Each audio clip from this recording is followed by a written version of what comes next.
따뜻한 햇살과 모든 것이 무르익는 여름에 시원한 바람과 같은 주님의 교회의 매일 말씀 묵상에 오신 여러분들을 환영합니다. 안녕하세요 성도 여러분. 7월 24일 월요일 말씀 묵상 시작하겠습니다. 오늘 함께 나눌 말씀은 사도행전 14장 14절부터 18절까지의 말씀입니다. 사도행전 14장 14절부터 18절까지의 말씀 함께 읽겠습니다. 두 사도 바나바와 바울이 듣고 옷을 찢고 무리 가운데 뛰어 들어가서 소리질러 이르되 여러분이여 어찌하여 이러한 일을 하느냐. 우리도 여러분과 같은 성정을 가진 사람이라. 여러분에게 복음을 전하는 것은 이런 헛된 일을 버리고 천지와 바다와 그 가운데 만물을 지으시고 살아계신 하나님께로 돌아오게 함이라.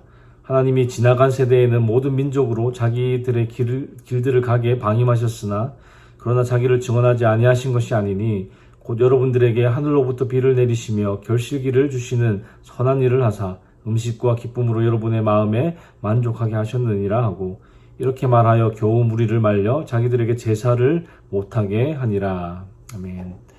오늘 생명의 삶 본문은 사도행전 14장 1절부터 18절까지의 말씀인데요. 14절부터 18절까지만 읽었습니다. 사도행전 13장부터 바울의 1차 전도 여행이 시작되었습니다. 바울과 바나바는 비시디아 안디옥에서 많은 유대인들과 이방인들에게 복음을 전했고 하나님께서 영생을 주시기로 작정된 자들은 다 믿었습니다. 바울과 바나바를 시기하는 유대인들이 귀족들과 또 권력 있는 사람들을 선동해서 그들을 박해했기 때문에 그들은 어쩔 수 없이 그것을 떠나 이고니온으로 건너갔습니다. 그리고 오늘 본문 14장이 시작됩니다. 이고니온은 그 당시 교통의 요지였기 때문에 꽤 큰 도시였습니다.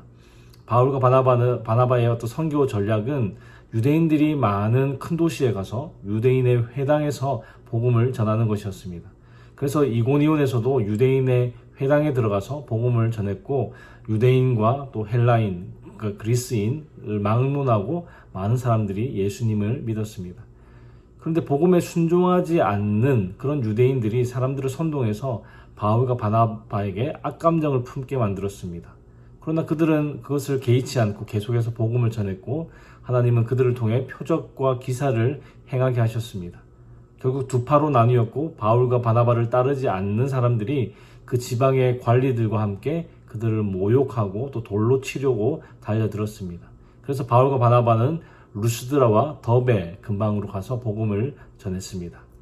루스드라는 이고니온에 비해서는 작은 도시였고 유대인들의 공동체가 없었습니다. 그 말은 그곳에 유대인의 회당도 없었다는 뜻이죠. 그러나 거기서도 바울과 바나바는 복음을 전했습니다. 남에서부터 걸어본 적이 없는 한 사람이 복음에 귀 기울이는 것을 보았습니다. 바울은 즉시 이 사람에게 구원받을 만한 그런 믿음이 있다는 것을 보게 되었고 큰 소리로 너의 발로 일어서라 라고 외쳤습니다.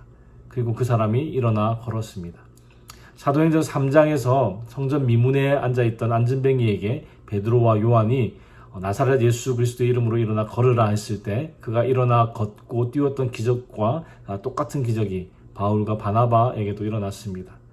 이 기적을 보고 많은 사람들이 그 지역 방언으로 소리 지르면서 신들이 사람의 형상으로 우리 가운데 내려오셨다라고 외쳤습니다. 그래서 바나바를 제우스 그리고 바울을 헤르메스의 현현이라고 믿었습니다. 그 마을 외곽에는 제우스 신전이 있었는데요. 그 신당의 제사장과 또 많은 무리들이 소와 또 화환을 가지고 마을 입구까지 바나바와 바울을 찾아와서 그들 앞에 제사를 드리려고 했습니다. 그들을 신으로 생각하고 그들에게 제사를 드리려고 했던 것이죠. 이때 바나바와 바울은 옷을 찢고 무리 가운데 뛰어 들어가서 이렇게 말했습니다. 우리 15절 함께 읽어보겠습니다. 이르되 여러분이여 어찌하여 이러한 일을 하느냐. 우리도 여러분과 같은 성정을 가진 사람이라. 여러분에게 복음을 전하는 것은 이런 헛된 일을 버리고 천지와 바다와 그 가운데 만물을 지으시고 살아계신 하나님께로 돌아오게 함이라. 우리 역시 여러분들과 같은 사람입니다. 사람이나 큰 신상과 같은 모든 우상 숭배는 헛된 것이고 오직 천지를 창조하신 살아계신 하나님만이 진짜 신이시기에 그분께 돌아오십시오라고 그들에게 복음을 전했습니다. 이렇게 말했는데도 그들이 제사하려는 것을 막기 힘들 정도였다라고 기록하고 있습니다. 왜냐하면 그들이 바울과 바나바를 통해서 안전뱅이가 일어서 걷는 기적을 직접 보았기 때문입니다. 자기들의 눈으로 똑똑히 봤기 때문에 바울과 바나바의 능력을 부인할 수 없었습니다. 물론 바울과 바나바는 그것이 성령의 능력이라고 말했겠지만 이 사람들은 자기들의 눈으로 본 것만 믿는 사람들이었습니다. 여러분, 이 세상에는 이런 기적이나 또 신비로운 현상을 이용해서 사람들의 마음을 훔치고 또 자신의 이익과 욕망을 채우는 이단과 사이비 종교가 많습니다. 지금은 좀 덜한 것 같지만 한동안 TV를 통해서 병자들을 고치고 귀신을 내쫓는 것을 보여주면서 후원을 요청하는 그런 단체들이 미국에 꽤 많았습니다. 그 중에 베니 힌이라는 사람이 있는데요. 한국에서는 안녕하세요 성령님이라는 책의 저자로 유명한 사람입니다. 저도 이 책을 읽은 적이 있는데 이 책을 통해서 많은 유익을 얻었던 기억이 있습니다. 그런데 그 이후에 이 사람의 행보가 참 이상한 쪽으로 흘렀습니다. 신유의 은사를 가졌기 때문에 신유 집회를 많이 열었고 그것을 통해서 그것을 TV로 이렇게 많은 사람들이 보도록 그렇게 방송을 했습니다. 사람들은 이 베니 목사가 기도하면 병이 낫고 안전뱅이가 일어나고 또 암이 없어지고 벙어리가 말을 하게 되는 그런 기적들을 보았습니다. 그리고 그의 사역이 지속될 수 있도록 후원을 요청하는 광고를 또 계속했습니다. 그 이후에 베니 목사는 백만장자가 되었고 엄청나게 호화로운 저택을 구입하고 또 개인 비행기를 구입하는 등 후원금을 개인의 유익을 위해서 사용하기 시작했습니다. 전 세계를 돌아다니면서 이런 집회들을 하고 후원금을 받았습니다. 나중에 내부 고발자가 양심 선언을 한 내용을 본 적이 있는데요. 집회에서 병자가 고침을 받는 것들이 모두 가짜라고 그렇게 말했습니다. 연기자들을 곳곳에 배치해놓고 그들이 나와서 병고침 받는 것을 연기했다고 밝혔습니다. 누구의 말이 진실인지는 잘 모르겠습니다. 그러나 베니 목사의 행보를 보면, 열매를 보면 알 수 있지 않습니까? 제가 설교를 준비하면서 베니 미니스트리 홈페이지에 들어가서 설교 영상 하나를 잠깐 봤는데요. 하나님을 사랑한다면 교회에 모든 재산을 바치라는 식의 그런 설교를 또 계속 하고 있었습니다. 여전히 기적이나 신비한 현상들을 이용해서 사람들로부터 돈을 얻어내려는 그런 모습이 보였습니다. 이분이 사역한 지가 40년이 넘었는데요. 아마 처음부터 이러지는 않았을 것이라고 믿습니다. 그러나 세상에 알려지고 또 유명해지니까 사람들의 칭송에 취하게 되고 또 하나님의 영광을 가로채면서 이렇게까지 되지 않았나 하는 생각을 해보게 됩니다. 지금도 성도들이 놀랄만한 사역을 행하는 사역자들을 과도하게 주목하는 경향이 있습니다. 그렇게 주목을 받다가 유혹에 넘어가 이단으로 전락하는 어리석은 사람들도 있습니다. 사람은 누구나 다른 사람들이 자신을 높이고 또 칭찬하면 좋아합니다. 그런 반응을 즐기려는 경향이 있기 때문이죠. 그러나 그러한 유혹에 빠져서 하나님의 영광을 드러내기보다 자신이 주목받는 것을 즐기다 보면 하나님이 기뻐하시지 않는 길로 가게 됩니다. 바울과 바나바는 사람들의 칭송에 취하지 않았습니다. 그리고 그것을 하나님의 영광을 가로채는 것으로 여기고 극렬히 거부했습니다. 옷을 찢으면서 그들 속으로 달려가서 이러지 말라고 소리 지를 정도였습니다. 그들은 기적의 역사를 통해 자신들을 내세우지 않고 오직 하나님만 높이며 하나님의 영광만 드러냈습니다.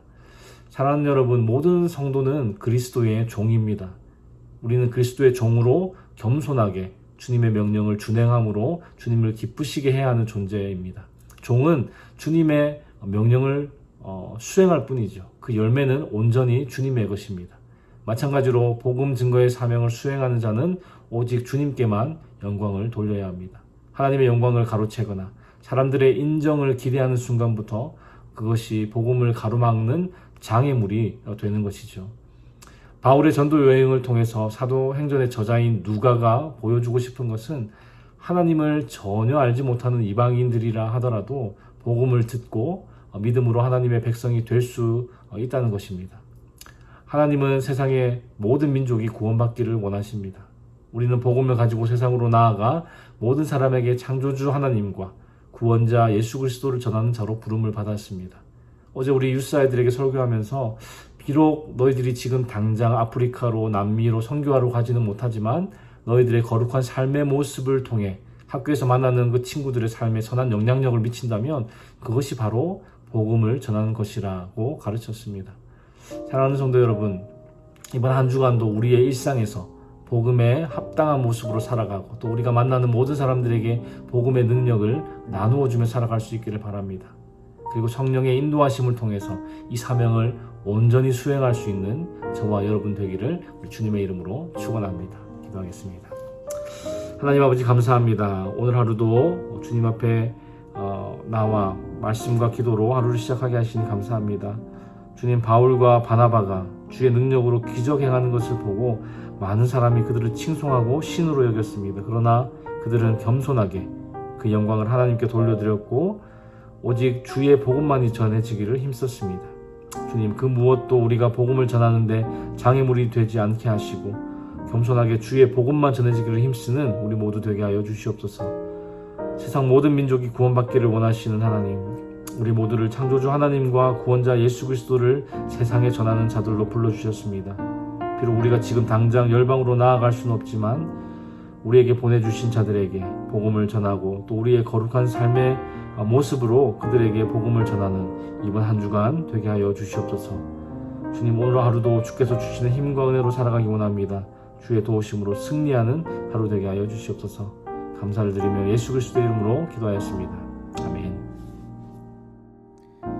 월요일 기도 제목으로 기도하겠습니다. 첫 번째, 하나님께서 허락하신 여러 가지 감사의 제목으로 기도하실 때에 우리의 가정, 교회, 생업, 학업, 건강 등 여러 가지 삶의 기회들을 감사하며 기도하기 원합니다.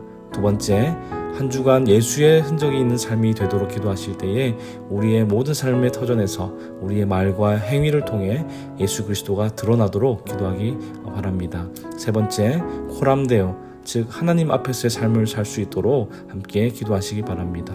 그리고 선교사님들을 위해 기도하실 때에 태국의 전운주 선교사님, 그리고 아프간의 임도마 선교사님, 브라질의 김창현 선교사님을 위해 기도하겠습니다.